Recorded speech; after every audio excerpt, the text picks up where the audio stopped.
Sustainability comes in many forms, like taking a vacant piece of land that's slated for redevelopment in a couple of years, and in the meantime, turning it into an urban farm. We'll learn about some local farming projects, plus xeriscaping, an Earth Day celebration for kids, and coexisting with coyotes on this edition of Connected Colorado.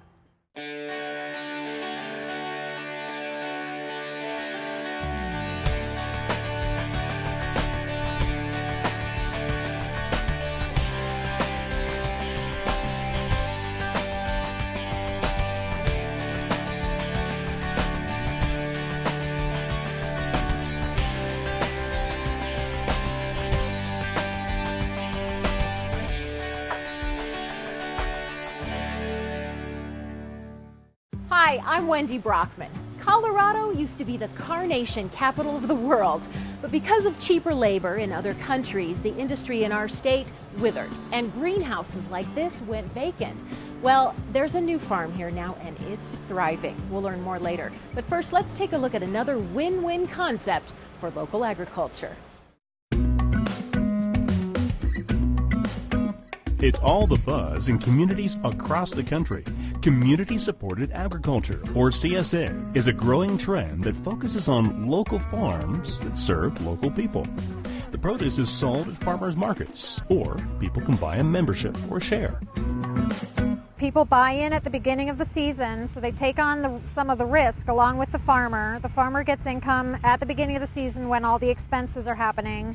Celia is co-owner of Star Acre Farms in North Arvada, along with Jackie Raehl. I really love being able to feed my family. It's really a rewarding experience, and to know that I grew the dinner that we're consuming, and I know that my daughter's eating really well.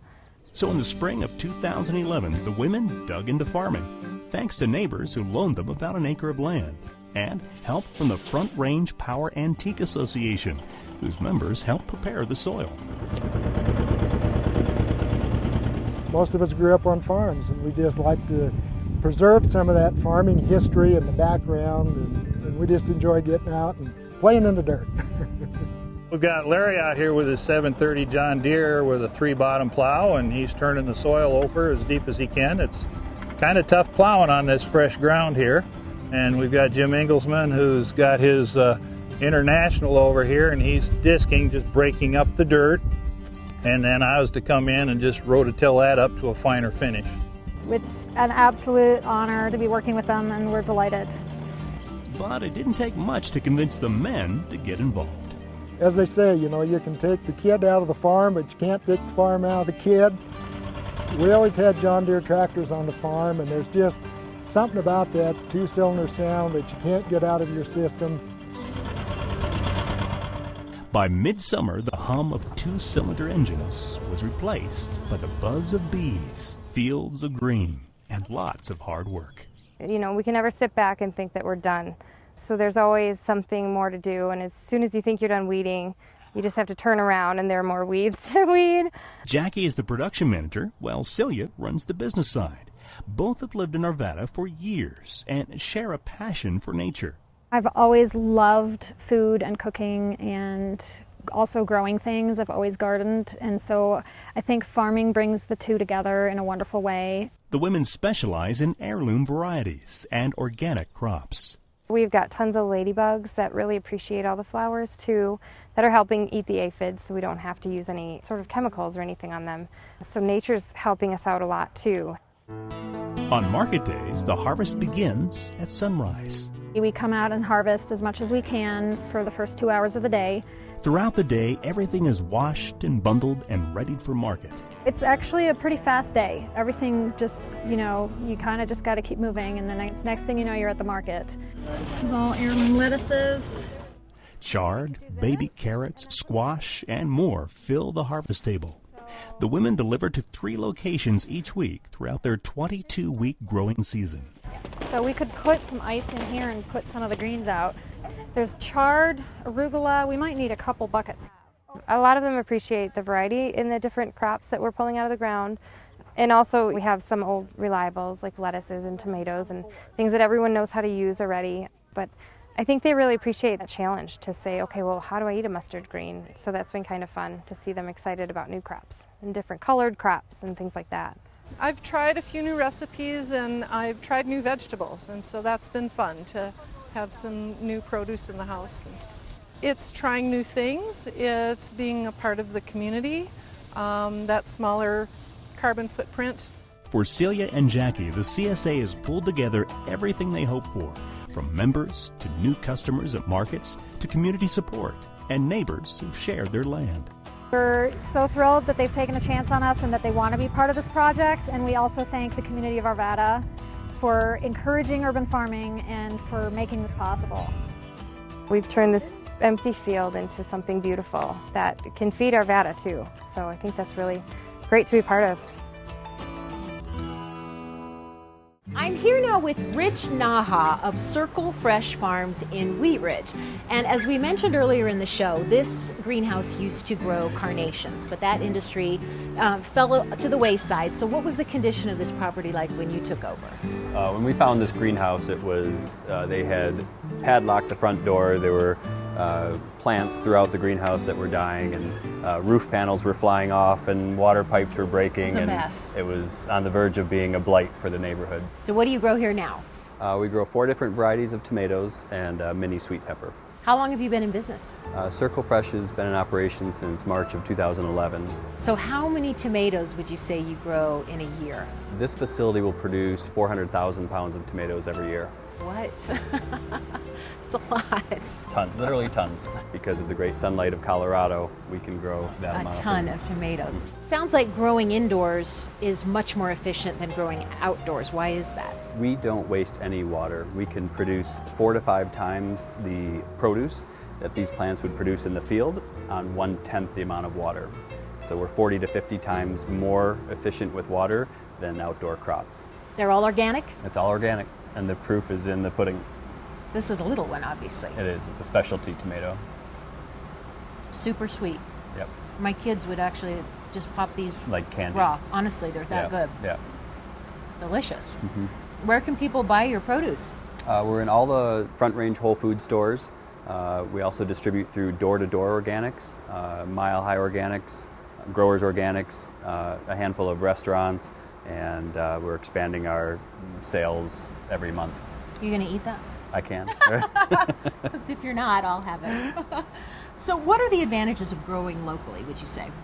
To me, the reason I got into this business, I lived in Costa Rica with my 3 small children, and every morning we cut a huge plate of fruit with papaya, pineapple, mango, and a dozen other fruits I'd never heard of till I moved there, and they fought over the food. They just devoured this big plate of food that was healthy, and it was all natural, organic, grown locally, and it just tasted good to them. And we would come back to the United States, and I would cut up some cantaloupe for my kids, and they were small, and my 3-year-old would just put the fork back on the plate, and his body knew it didn't taste good. He kind of knew it wasn't nutritious for him. So to me, the local food movement is about having the food be as fresh and nutritious as possible.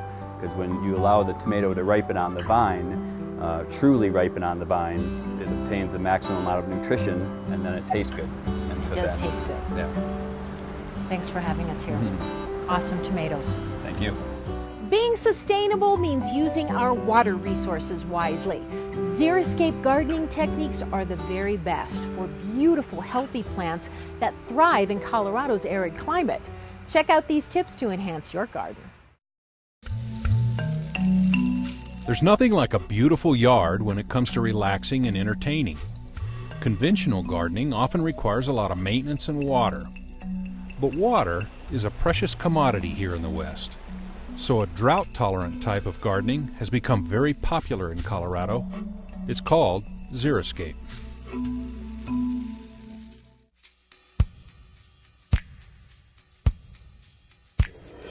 For the last several years, the City of Lakewood has emphasized xeric gardening over any other kind.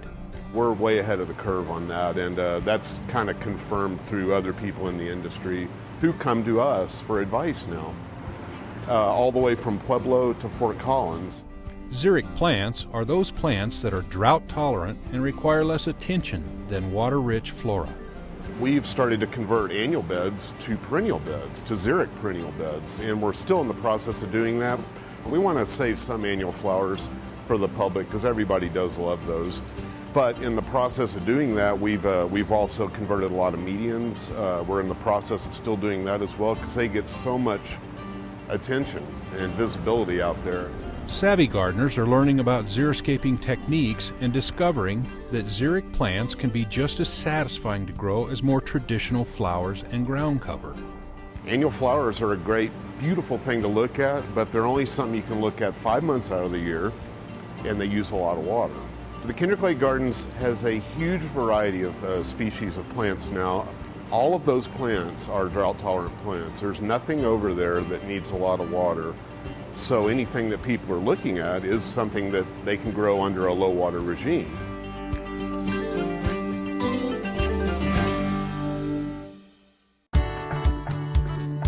Lakewood factors in 7 steps when it builds a xeriscape garden: planning and design, soil improvements, installing efficient irrigation, zoning of plants, mulches, turf alternatives, and appropriate maintenance.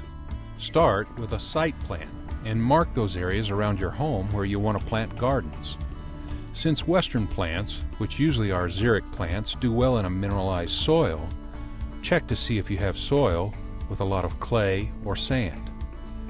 Heavy clay soil can actually drown xeric plants, so amend the soil is necessary for good drainage. My first tip to anyone that wants to grow a xeric garden is find out how your soil drains. Xeric plants don't like to have roots that are wet all the time. They need water like any other plant, but they like the water to drain away. And xeric plants, where they grow naturally, that's the type of soil it is. It's a highly mineralized soil, which is a soil that has a lot of rock and a lot of gravel and not a lot of organic stuff, compost. Very good way to kill xeric plants, put a ton of compost on it. So it's completely opposite from what most people are used to doing with their traditional garden plants. You can water a xeriscape garden easily, by hand or with an automatic sprinkler system. Xeric plants need water for a good start, but not as much water as annuals. When people hear xeric and they buy xeric plants, they want to go and plant them and not water them. They need water for at least the first 6 months to get established, whether it's a xeric or not.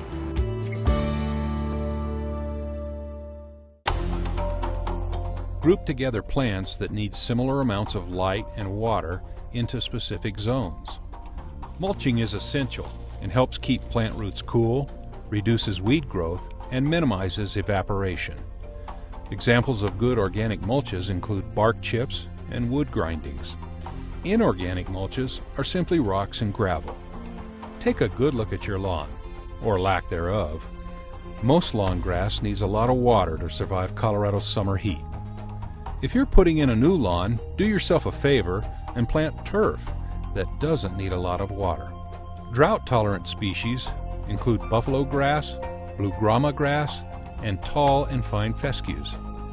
To prep your soil for turf, work in some organic matter or compost. Then till the soil as deeply as possible. This extra effort will not only help establish a new lawn, it will reduce the amount of water needed to do so. Although your xeric garden will not need as much attention as a typical annual garden, it will need maintenance. So plan to pull weeds, prune, and fertilize your plants to get them off to a good start. In terms of maintenance with a xeric garden, the fact that the plants natively grow in such harsh environments, they don't like a lot of coddling. As a matter of fact, a lot of coddling usually will end up killing the plants. So best thing to do is get your soil right, put your plants in, monitor them, and of course water them initially to get the soil settled around the root systems. After that, you don't have to do a whole lot. There's not a lot of pruning, there's not a lot of deadheading or any of that thing that you would normally associate with having a garden. So in many, many ways, it actually is very much easier.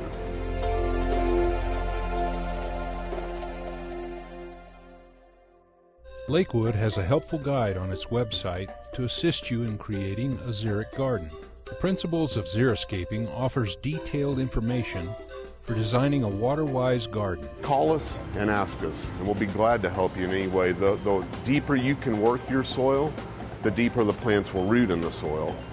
That gives the plants resiliency over time to weather drought and weather heat and all these things. So besides using us as a resource, realize the environment that you live in. And what I mean by that is the whole Front Range from Wyoming to New Mexico is a dry, semi-arid desert environment.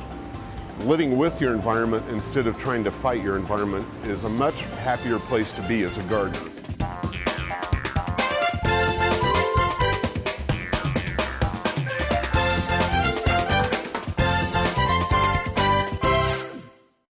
As we mentioned earlier in the show, this vacant piece of land is slated to be redeveloped in a few years. But in the meantime, it has been transformed into True Roots Farm. One of the co-owners, Dan Graeve, is here now. Thanks for having us. Thank you. Thank you for coming by. You're in kind of a suburban/metropolitan area, so how did this quarter-acre garden come about?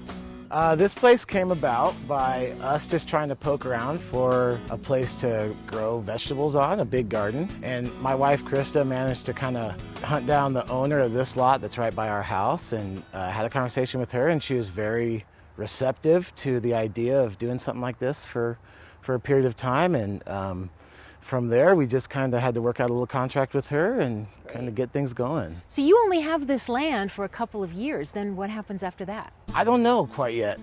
You know, we've got at least for a couple of years. We may or may not extend that. If we don't, then she's just going to kind of possibly gradually develop, or maybe just scrape the whole thing and we start over somewhere else. So where can people get your produce? We're actually going to put up a little market stand right up front there. We're going to put in a little small parking lot and maybe bring in another vendor or two, hopefully twice a week, and set up our own little tent and just have kind of a little mini farmer's market right on site there. Love it. A cool local farm for wheat right now. I mean, we've got all this kind of potential just to, you know, let people know where they can. So it's just kind of a roadside stand, and it's easier for us. And great. Yeah. It's such a creative idea. Thanks for having us here, and good luck with your venture. Thank you so much for coming out. You bet. I appreciate it. The United States has celebrated Earth Day since 1970, but actually every day is Earth Day. And getting our kids involved helps sustain us for generations to come. Let's take a look at a recent Earth Day celebration in Broomfield. Why are we here today? For Earth Day! It's the Earth Day Science Camp for kids. We're at the Broomfield Community Center and we're celebrating Earth Day, and we're doing a bunch of science experiments so kids will be aware not only about just clean water, we're talking about sustainability. We want them to be aware of their earth in general, air, water, and soil, and we're doing some science experiments trying to get them interested in science. Yeah, there's good bacteria and there's bad bacteria. There's bacteria everywhere. There's millions and millions. Exactly, we have it on our skin. We've been doing it approximately for 8 years. It's Earth Day, and this is the first year we've actually added science experiments to it. Because of the sunlight getting into the plant, they suck in that carbon dioxide, and this really cool chemical reaction happens inside the plant. It gives the plant food, but at the same time, the plant breathes out oxygen. Isn't that really cool? This is not an event where they just come and listen to talking heads. They actually participate, and they have something to take home to remind them about what they learned. The Earth Day is really important because it helps the Earth so it doesn't get sick and so you don't get sick. This station over here is our plant station, and basically they're learning about photosynthesis, flowers, why it's so important for us to have plants in general, why we have to have them, why trees clean our air, and they're actually learning about uptake of plants. And they're making their pots out of recycled milk cartons, and they're decorating them with stickers and with construction paper and markers so that we can make them their own little planters so they can grow their own zinnias. We planted our own zinnia and we made our own pot, and this is what it's going to look like eventually, okay? So what we do is we color your papers first, put stickers or color with markers, and then when you're done with those, I'll go ahead and fasten it by stapling it to this box. This is awesome. This is great fun helping out with the kids, so they kind of look forward to be good stewards of their environment when they get older, and then teaching and passing on to the future generations. It's a great thing that they can learn to do right now. So I'm just going to give it just a little bit of water. See what we're doing? We're just giving it just a little bit. The water gets sucked up through the stems of the flowers all the way up to the petals, and when it's sucking up colored water, then it makes the petals that color. That's really cool, isn't it? Today I'm going to talk to you guys about composting and the creatures that do the composting, which are called decomposers. I have vermicomposting, which is worm composting, set up over here, and I was basically just talking about decomposition and how it works and the decomposers and the different animals that do that and why it's important to compost and keep all that excess food, scraps, and leftover food out of the landfill. Okay, so do you guys want to look at the worms? Yeah. Okay, and do you know what these worms are called? They're called red wigglers. They're green. Why are they green? Look, when I turn it though, look, they turn different colors. They're like rainbowy, huh? Rainbowy green. That's what we use to drink. Our third one is our water station, where kids can learn about where water goes when they flush their toilets, where their drinking water comes from, and how to keep our streams and our stormwater clean here in Broomfield. They're doing a lot of experiments about specific gravity to see what'll float or what will sink, or what goes down their drain if they throw grease down their drains. And we actually have a lava light with introducing not only specific gravity, but they're also learning what actually is soluble with water. All our adults work either for stormwater, wastewater, or the environmental labs, so they're all associated with something dealing with the environment. They work for the City and County of Broomfield. It's more than just a team. They love the educational aspect to actually help people learn more about how they're impacting their work here in Broomfield. Broomfield's always been a very close community because they want their kids to learn, and hopefully next year we're going to even do more other than just science. We'll do a STEM class, which is science, technology, engineering, and math. I love it, love it, love it. I do this all year long. This is part of my job, but I love just doing outreach and working with the community. This is how I got interested in what I do for a living, is doing things like this. Arbor Day at my school. My mom was always into doing things like this, and that's what got me interested in it. So the fact that I can possibly get other kids interested in it is really cool. It's really fun. Dealing with the worms and the kids, that's a lot of fun. And I love seeing the little kids seeing all the worms, because some of them are like, oh my God, it's so gross. And then some of them just love it and want to try to gather up as many worms as they can in their hands. So Broomfield has really stepped up, but it's not just Earth Day. For us, Earth Day is every day, but whenever any school calls us, any community group, or any HOA calls us, we will go out and educate them about anything to do with sustainability. And it's just a passion that I have, but I've been very fortunate that Broomfield is really behind us.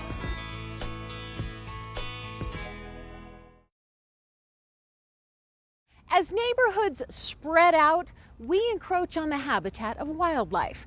Part of sustainability is coexisting with wildlife, including coyotes. Colorado is coyote country. Also known as the prairie wolf and desert wolf, the coyote traditionally lives in arid climates such as the Front Range and High Plains. This land was home to the coyote long before it belonged to us. Lakewood is very lucky, as is all of Colorado, to have many green belts and open space areas that really provide a lot of conduit for wildlife to move in and out of what is basically human-populated areas. Coyotes are regarded as intelligent and determined animals that are highly adaptive. They can eat anything humans can eat, as well as insects and small rodents. Coyotes are very helpful at controlling vermin and other pests who live around human communities, and they do so without the use of harmful poisons. They do really well where people are in general, because people create trash, which creates rodents, which creates prey and things for coyotes to eat. If you live near a park, open space, or even a golf course, you're likely to see coyotes from time to time. Coyotes are especially active during the summer months when new pups are stepping out of the den and learning to live and hunt in a larger world. Coyote mothers are very protective of young pups and have been known to challenge dogs and people who come too close to their den. If you're in a yard and they're denning nearby, they see your dog as a threat to their pups. So they can definitely exhibit aggressive behavior. They're also opportunistic predators. They will go after anything they can. If it's easy and they can get a meal and they have pups to feed, they will go after an unintended dog. That's why we think it's really critical for people to be extra especially careful. Although coyotes rarely attack humans, they do attack small pets like dogs and cats that are left alone. When walking your dog along trails or in parks, keep it on a short leash and keep it under control. While most coyotes will stay away from you, they may view a pet on an extension leash as prey. And unfortunately, pets, even large dogs, are no match for a coyote. What you need to remember also is that anytime your pet is outside, it can be a part of the food chain. So it's really critical for pet owners to protect their animals and do everything they can to make sure that their animals won't be in harm's way. Coyotes are bold enough to make a den near a house or even under a porch in order to gain easy access to food and water. If you find signs of coyotes living near your home, such as animal scat, paw prints, or holes that might indicate a den, there are several things you can do. Place ammonia-soaked rags and pepper around the den openings. You can also use mothballs. Install motion-detecting outdoor lights and make a point of spending more time outdoors to mark your territory. If you see them outside your house, spray them with water, throw stones at them, and make a loud noise to scare them away. We'd like people just to do what they can to coexist with coyotes. We're kind of lucky to have them in Colorado, but we understand that, there are limits to how comfortable they should be with people. By taking some simple and sensible steps, you can avoid conflicts with coyotes. Here are some effective ways to deter them. Make your trash cans inaccessible and securely fasten down lids. Do not keep pet food outside. Remove water sources from around your home. Do not leave table scraps outdoors for animals. Avoid putting out too much birdseed. It not only draws birds, but mice, rabbits, and squirrels that are coyote prey. Spay your dogs. Dogs in heat attract coyotes. Pick ripe fruit and keep it off the ground. 6-foot-high fences discourage them.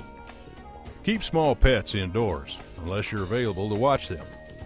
And if you find holes in your fence, repair them promptly.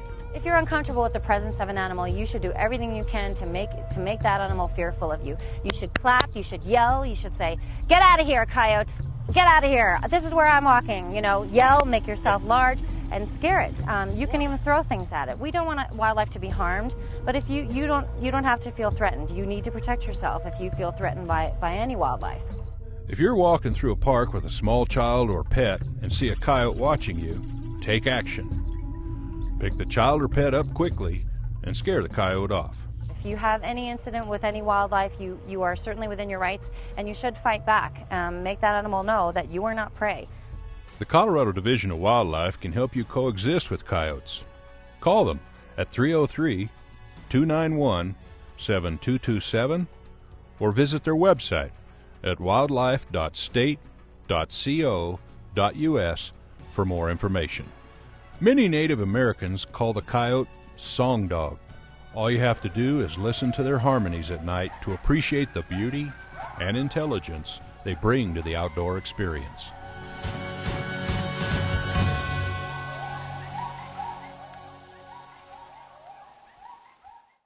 Becoming sustainable is a process, and every step we take towards sustainability makes a difference. Thanks for watching. We'll see you next time on Connected Colorado.